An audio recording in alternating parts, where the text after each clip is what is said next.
Donc dans cette vidéo, on va tenter de se saisir de l'exemple de la mesure d'un système de spin 1,5 que nous avons vu dans une précédente vidéo pour illustrer les difficultés d'interprétation que pose la mesure en mécanique quantique.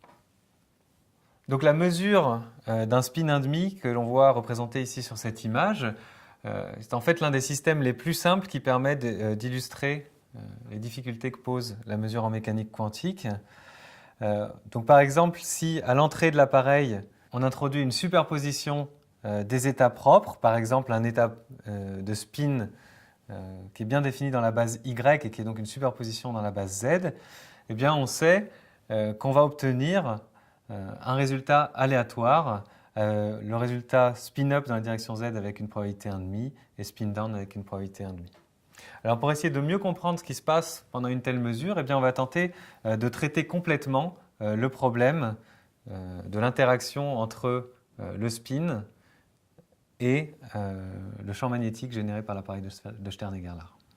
Bien, alors la première chose à faire, eh bien, c'est de considérer le vecteur d'état du système, donc qui se trouve être un vecteur d'état de l'espace de Hilbert produit tensoriel entre l'espace des degrés de liberté externe et l'espace du spin interne.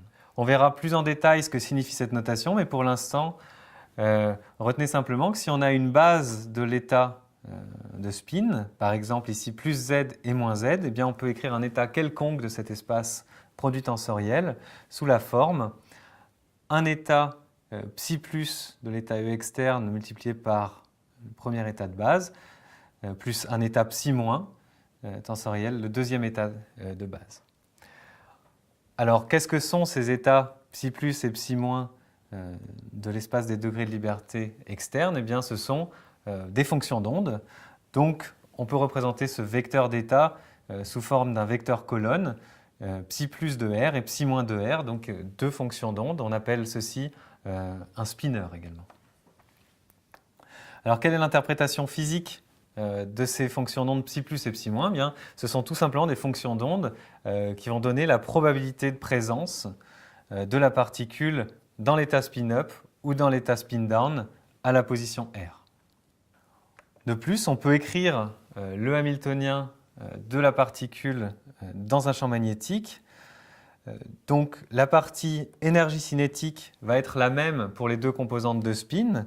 Donc on va écrire p carré sur 2m tensoriel l'identité, ici l'identité dans l'espace du spin 1,5, plus un terme d'énergie potentielle, W, qui est proportionnel donc au produit scalaire entre le moment dipolaire magnétique, donc mu égale gamma S, où gamma est le rapport gyromagnétique. Donc S est une observable vectorielle, on en fait le produit scalaire avec le vecteur champ magnétique, et donc on obtient quelque chose qui est proportionnel à Bx Sx plus By Sy plus Bz Sz. Donc lorsque le champ magnétique est dirigé suivant l'axe Z, eh bien les deux premiers termes vont s'annuler.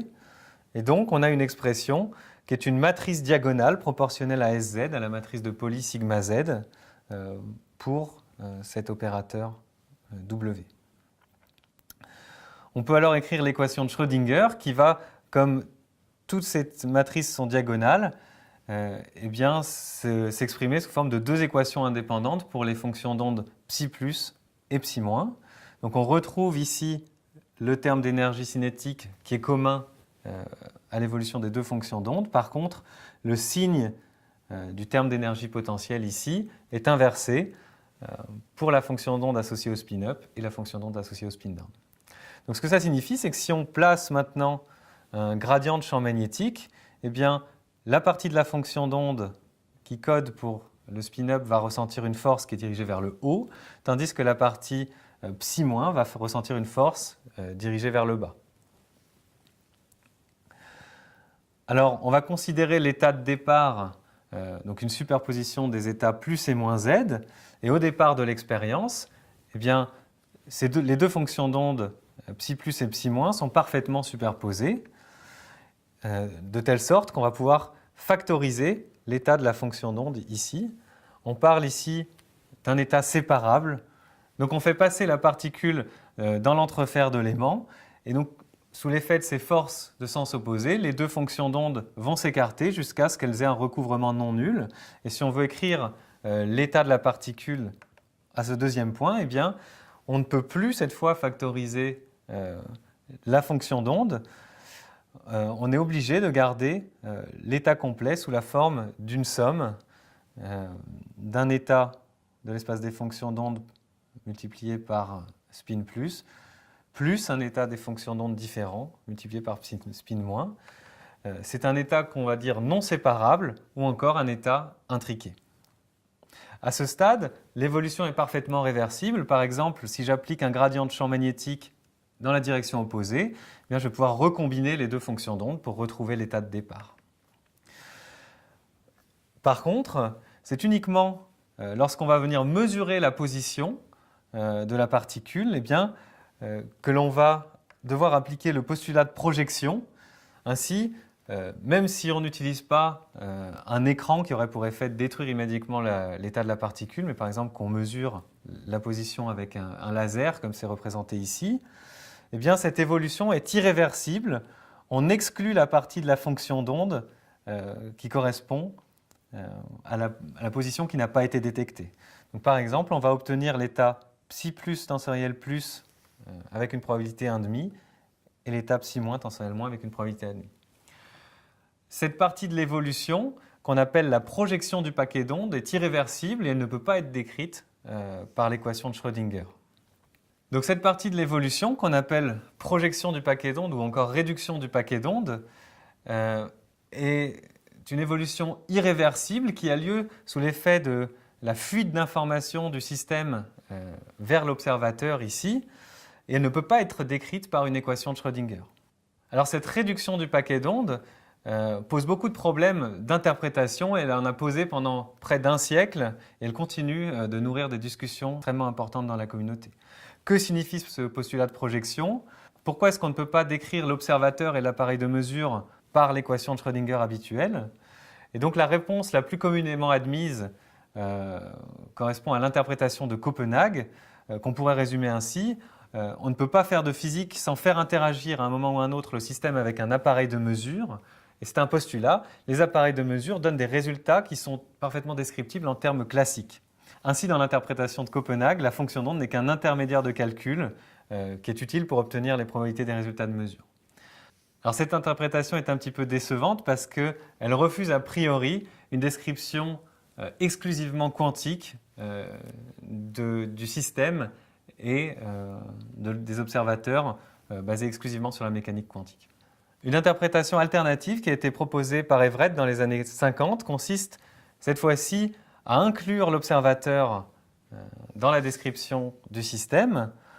Et si on reprend notre exemple de l'appareil de Stern-Gerlach, eh bien, on va tout simplement associer un ket à l'état de l'observateur. Au début de l'expérience, lorsqu'aucune mesure a été faite, eh bien, l'observateur ne sait pas quel résultat a été obtenu. À ce deuxième point de l'expérience, aucune information n'a fuité en dehors du système et donc on a toujours un état factorisable entre l'observateur et l'état du système.